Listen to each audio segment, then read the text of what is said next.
bisitahin po natin ngayon ay mga doktor mula sa Pilipinas. Sila po ay nandito ngayon sa Canada at mga miyembro ng Alberta International Medical Graduates Association o IMGA. Sa episode ito ay kakapanayamin po natin si Dr. Mary Rose Manzano Leal. So ito pong si Dr. Mary Rose Manzano Leal ay Director of Care sa isang supported living facility po dito sa Alberta. Siya po ay isa sa mga pangunahing miyembro ng COVID response team ng IMGA mula pa ho nung magsimula ang pandemic na ito. So naging passionate siya sa mga paghatid ng serbisyo at pagtulong sa mga ahensya upang mahatid ang mensahe tungkol sa COVID-19 sa ating mga kababayan. So recently, isa siya sa mga community scholars ng University of Calgary para sa isang research study na kung tawagin ay CORIG-QI. Isa po itong pananaliksik tungkol sa pagpapabuti ng serbisyong pangkalusugan dito po sa Alberta, sa Canada. So kanina napanood natin ang mga interview at itong si Bok at Noy, no? At hot na usapin ngayon ang pagpapabakuna.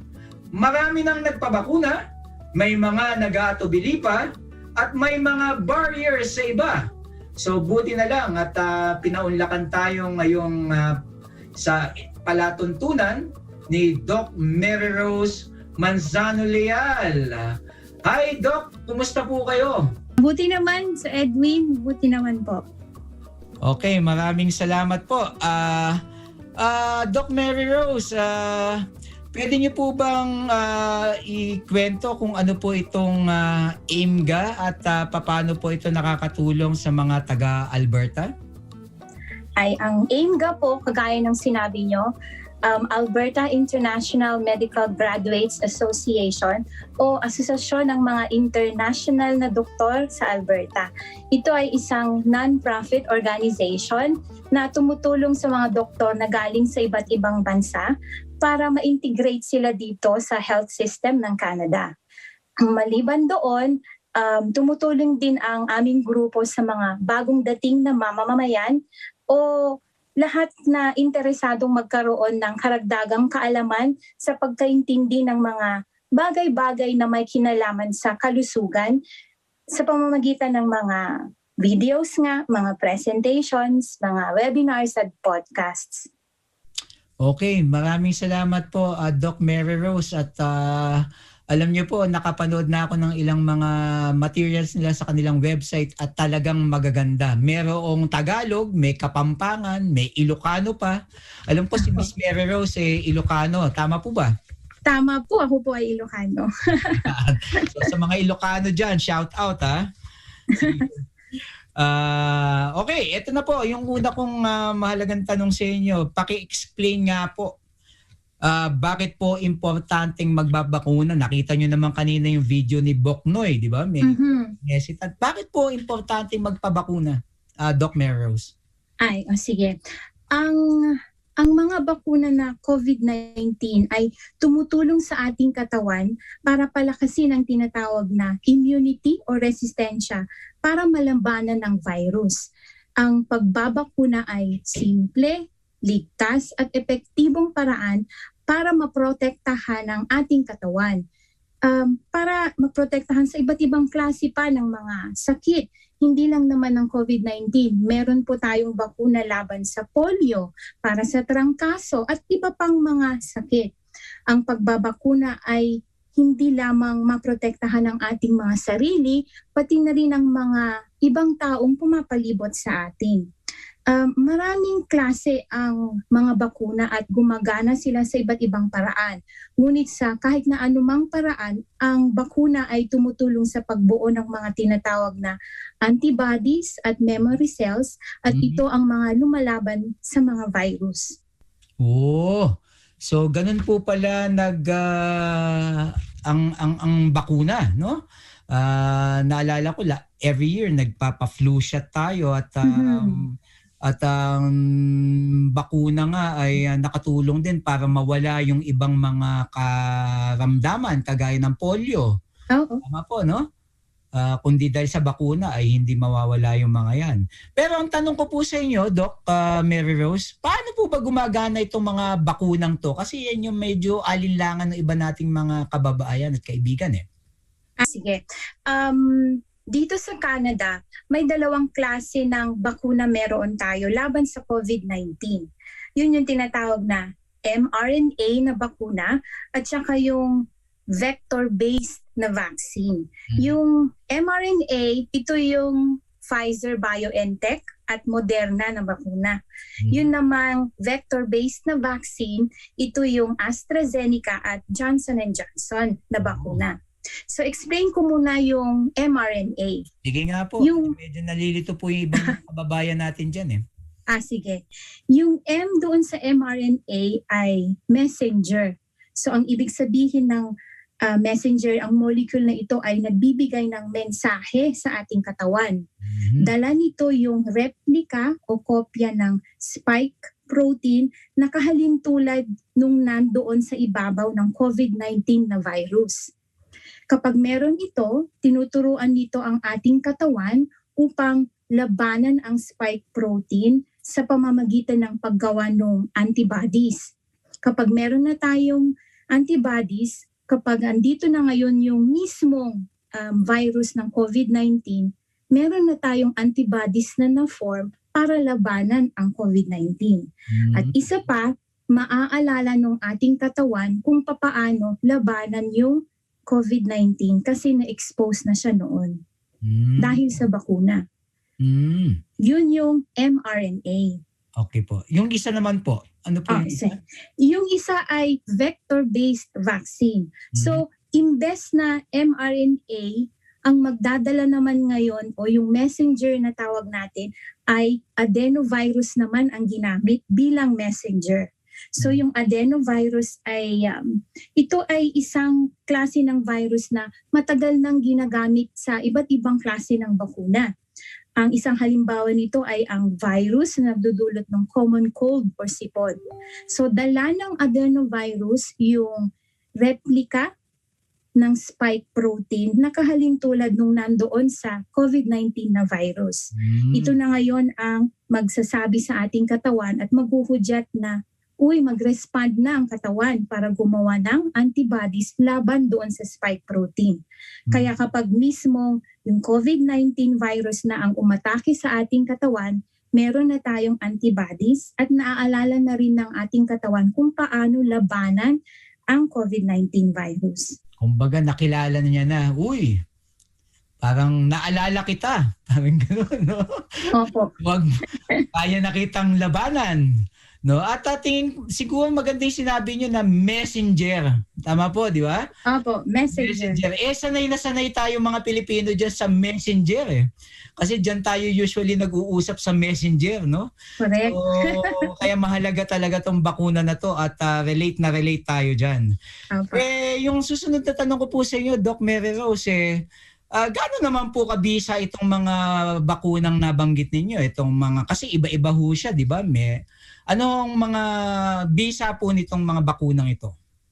Sige. Una sa lahat, sasabihin ko muna kung ano yung mga available sa atin na mga bakuna. Sige para masabi ko kung ano yung bisa nila ng isa't isang bakuna na nandito ngayon sa Canada, dito sa Alberta. So, may tatlong pangunahing bakuna na nandito ngayon sa Alberta. Ito ay ang Pfizer-BioNTech, yung Moderna at saka yung AstraZeneca.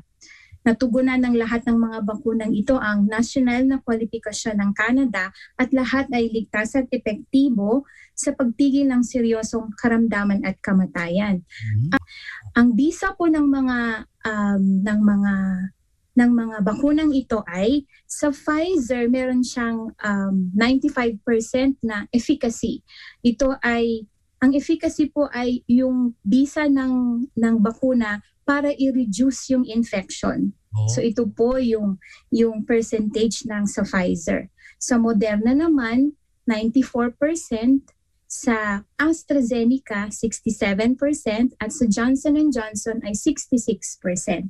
Ito yung mga bisa na meron ayon sa mga trials o mga pagsusuri na ginawa ng mga iba't ibang kumpanyang ito.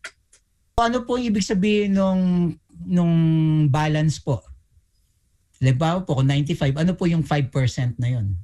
So yung 5%, ang ibig sabihin po meron pa rin chance na magkaroon ka pa rin ng COVID-19, hindi dahil 95%, meron pa rin 5% na slim chance na magkakaroon ka pa rin ng COVID-19 na infection.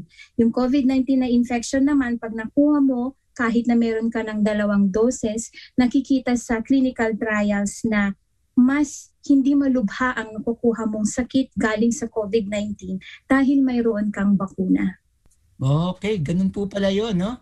So ibig sabihin, kahit na merong ilang percent na pwede kang ma-infect ulit or ma-infect ng COVID kahit may bakuna ka na, pero ilang porsyento po yung chance na hindi na kayo ma-ospital o mamamatay dahil sa COVID gawa ng bakuna?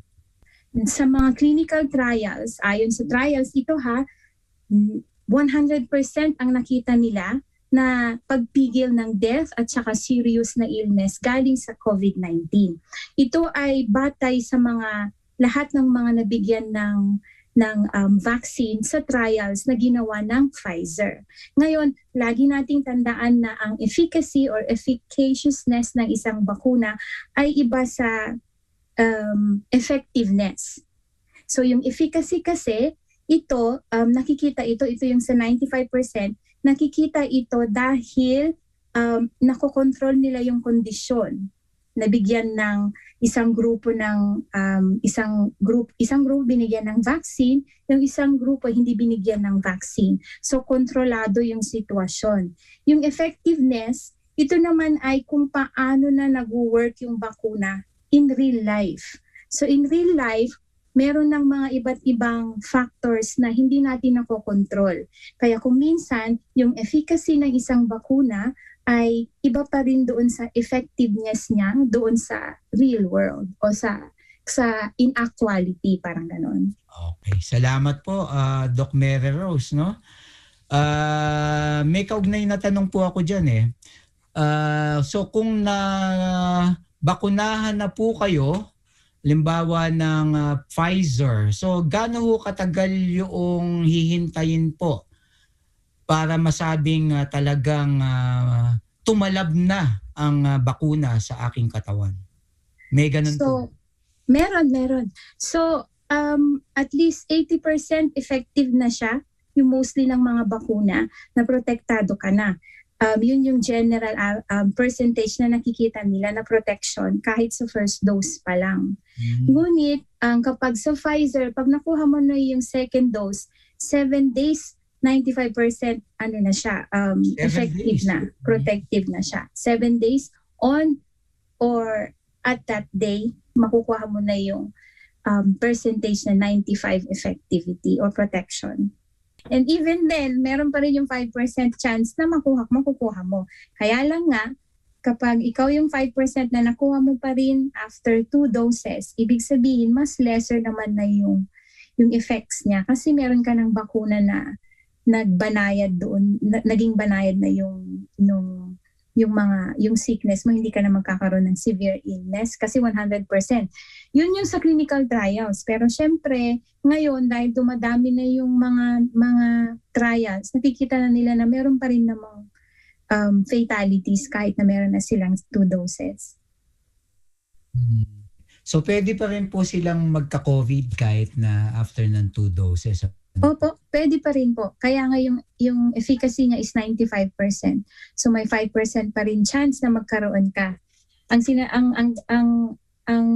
garantisado lang ay mas lesser na yung effects nung virus sa iyo kasi meron kang vaccine. Yes. So, parang sa flu vaccine, 'di ba? Magkaka-flu din ka pa rin naman pero milder na yung effects sa iyo. Salamat po doon Doc Mary Rose at mukhang napakalinaw po ninyong naipaliwanag yun na pagkatapos nila mabakunahan dapat mag-ingat pa rin, no? Sana yung susunod na itatanong ko sa inyo So ano po ba yung kailangan gawin matapos na mabakunahan either first dose or second dose? Ano po ang maipapayo ninyo sa ating mga kaibigan? Pag nabakunahan po kayo, pag nandun kayo sa site, bibigyan po kayo ng paper.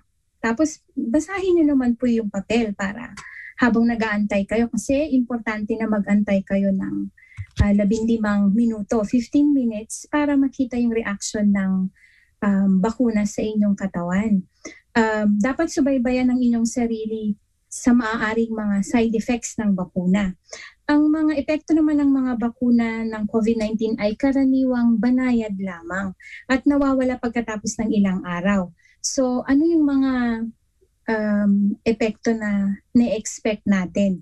So doon sa braso may mga tumumula, tumamaga, pangangati, pananakit, medyo mainit yung site, pero normal naman na nakikita ito.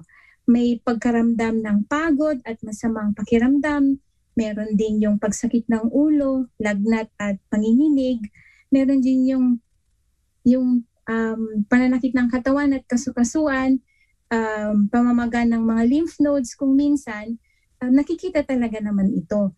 Pero pag nakita mo ito within 24 hours after na magpabakuna, lalo na kapag may mga simptomas na kagaya ng COVID-19, manatili ka na lang muna sa bahay kahit na alam mo na effect lang ito ng bakuna. Ngunit kapag itong mga simptomas ay hindi nawala after 48 hours, manatili ka talaga sa bahay. Baka yung period na nag-aantay ka ng protection or immunity, nakakuha ka na pala ng COVID-19 na virus. So kapag ito, more than 48 hours mo nang naramdaman, manatili sa bahay, obserbahan ang sarili. Pwede kang tumawad ng 811, baka maaari kang magpa-testing ng COVID-19. Pero kapag nawala ito after 48 hours, go back to your regular activities. Sa simpleng salita, ano ho ba yung ibig sabihin nitong tinatawag na herd immunity para maging normal na uli yung buhay natin at magbukas na uli ang ating lipunan? Sige, Sir Edwin. Ang herd immunity, ito yung resistance sa pagkalat ng disease kapag nakamit na natin yung vaccination rate na goal natin. So sa atin, dito sa ating population, kung meron na tayong vaccination rate na 80% and above, na-achieve na natin yung goal natin na herd immunity para maprotektahan na pati yung mga hindi maaaring magpabakuna. Kasi alalahanan natin yung pagbabakuna hindi lang naman para sa ating sarili, kundi para din sa mga hindi pwedeng magpabakuna kagaya ng 12 years old and below, at saka yung mga seniors natin na masyado ng frail at saka hindi na sila pwedeng magpabakuna dahil sa kanilang mga kondisyon. Kapag nakuha na natin ang herd immunity, maproprotektahan na rin natin sila through yung pag-spread ng disease kasi na-achieve na yung 80% and above na vaccination rate.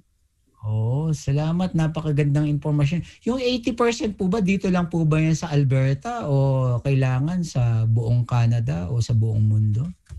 So yung 80% po in a population, so maaari based sa World Health Organization, kung naka-achieve ang certain population ng 80% and above na vaccination rate, ma-achieve na rin nila ang herd immunity. So dito sa atin sa Alberta, meron tayong population, yung 80% and above na vaccination rate ang gusto nating makuha. Siyempre, yung 80% dito sa Alberta, ibang-iba doon sa 80% ng Pilipinas kasi malaki yung population nila. So, in the entire world, kung makuha natin yung 80% and above na rate ng vaccination, di mainam na. Pwede na siguro tayo lumabas outside of the country. Pwede na pumunta ng month. Sana po. Oo, may restriction pa pala. Tama po. Thank you po, Miss Mary Rose, Doc Mary Rose. Okay, eto po. Siyempre ngayon, ang dami nang nagpapabakuna. Pero doon sa mga hindi pa ho nakakaalam paano magpabook ng bakuna, pwede niyo po ba ikwento, particular dito sa Alberta, paano po sila makakapagpabook? Sige po. May 3 ways kung paano magpabook ng bakuna. May mga pharmacies tayong involved. Meron tayong 259 pharmacies na kalahok sa pagbibigay o pag-schedule ng mga vaccination dito sa ating lalawigan. Bukod sa pharmacy, pwede ring mag-book online. So mag-book po kayo ng online sa HS Immunization Clinic. Pumunta po kayo sa albertahealthservices.ca at pwede nyo pong i-book yung sarili ninyo. Lastly, pwede kayong tumawag sa 811 HealthLink para magpa-schedule din ng bakuna. So ito po yung 3 ways para magpa-book ng bakuna. Thank you. At alam niyo po, Miss Mary Rose,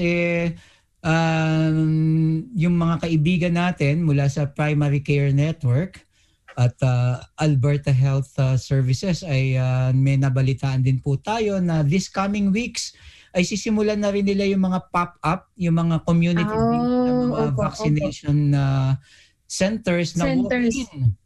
Maganda po yun. So sa mga walk-in po, di ba, hindi na sila kinakailangang magpa-book sa mga AHS o sa pharmacy. Pwede na lang silang direktang pumunta sa mga walk-in na vaccination centers. Tama po? Opo. Hindi naman po kailangan ng Alberta Health Card kung magpapabakuna. So wala pong problema. Pasok lang po sila doon sa mga tents kapag meron na silang na-set up, tapos magpabakuna sila. For as long as they're living here in Alberta, lahat po ay qualified na magpabakuna. Napakaganda. Para lahat ay protektado. Tama po yan, no? Kasi dito meron tayong mga visitor visa, wala sila ng mga health card na initiate, no? O kaya yung ibang mga kaibigan natin ay pumaso na yung mga permit nila. So hindi pa sila nakaka-renew, right? So wala na rin silang health card. Kaya hindi po requirement ang health card para kayo ay makapagpabook at makapagpabakuna. So sabi po yan mismo ng ating gobyerno at narinig nyo mismo sa ating eksperto mula po sa isang doktor, si Dr. Mary. Opo, hindi po kailangan. Salamat po. Sige po, so alam ko maraming curious sa AIMGA. So at sa inyo, paano po makukontak ang AIMGA kung sakali pong gusto nila ng inyong serbisyo, tulong? Tumawag po sa Multilingual Health Hub para sa mga bagong dating, sa mga newcomers, pwede kayong tumawag. O yung mga naghahanap ng mga kasagutan sa kanilang katanungan tungkol sa bakuna, pwede pong tumawag sa 1-833-906-4357. May mga schedule po kami Monday to Friday at saka Saturday, may time slots po kami. Pwede po kayong mag-visit sa aming website aimga.ca para malaman ninyo yung hours kung kailan kami available na sagutin yung mga tanong nyo. Kung sakali naman po outside of the hours kayo tumawag, pwede namang mag-leave ng message at saka yung phone number nyo, tapos tatawagan kayo para sagutin ang inyong mga katanungan. Thank you so much. Maraming salamat, Dr. Mary Rose Manzano Leal. Mula po sa AIMGA. By the way, si Doc Mary Rose naka-maternity leave pa ngayon yan. Meron siyang 18 months old na baby at silang partner ay parehong nasa medical profession. Tama po? Opo. Yung husband ko po ay nasa residency with University of Alberta. Napakaganda.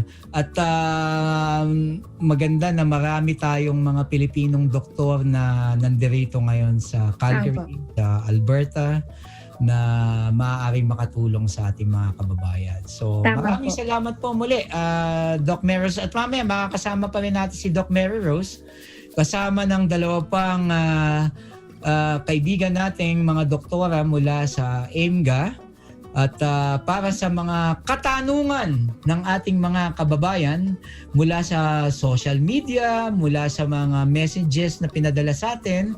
So ibibigay ko ngayon para ipakilala yung panauhin pa mula sa AIMGA para tumulong sa pagsagot sa inyong mga katanungan.